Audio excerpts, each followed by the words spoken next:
Hey, what's going on, everybody? Julian Schutze here on behalf of the collective, and I'm here with part 2 of my clamshell glove review, starting with today with the Superior Fencing clamshells.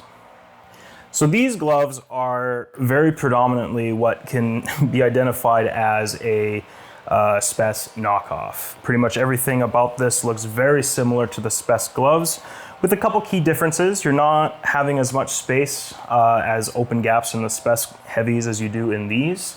Nice and protective that way, as well as these include far more robust thumb protections. The thumb is capped all the way around.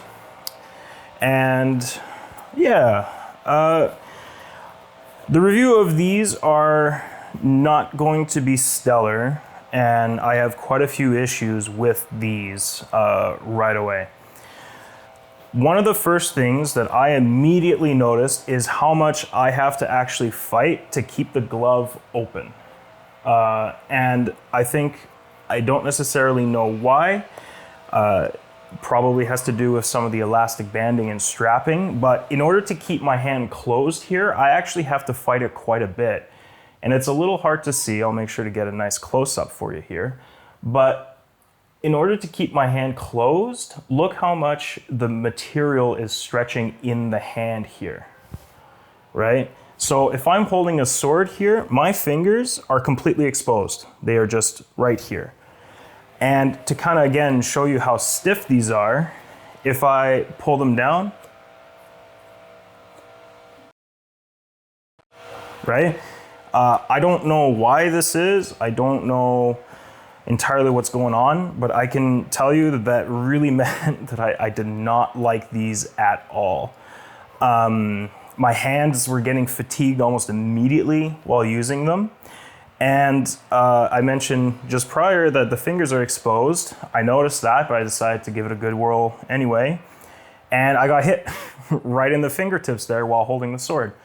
So this leads into a little bit about my second issue with these, and that's how loose the fabric is here already. With the SPES gloves, one of the issues that happens when you use them a lot, they wear in, is that the actual the fabric here elongates significantly and your fingers get too exposed. And in these gloves, this has happened already immediately without being worn in. These are brand new, and my fingertips got hit because of how much slack there is right in there. So really, for me personally, those 2 points right there, it makes these a deal breaker for me. I appreciate a couple of the extra features they've added. Inside the thumb, on the inside padding here, is some additional protection on the sides of the thumb. And sorry, but that's about it. It's hard to close the hands. It's hard to keep the hands closed. My fingertips are already exposed because of the deformation of the material in there. The thumb is extremely stiff, and the mobility of them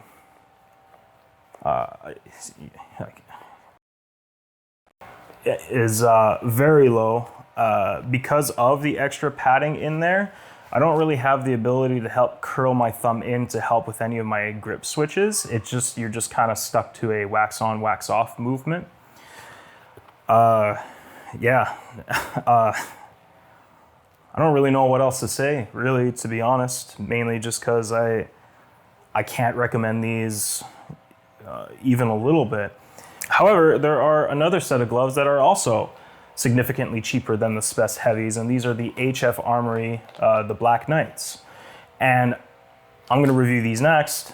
Spoiler alert, these are my favorite clamshell gloves ever made at this point. I think these are phenomenal. And because then the price point with these are comparable, I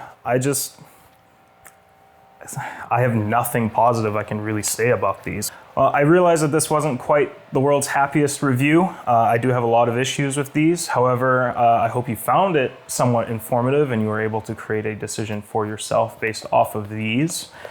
As I mentioned before and after, these are part of a 3-part review series of clamshells, and we're going to be going over the HF Armory Black Knights next, so stay tuned.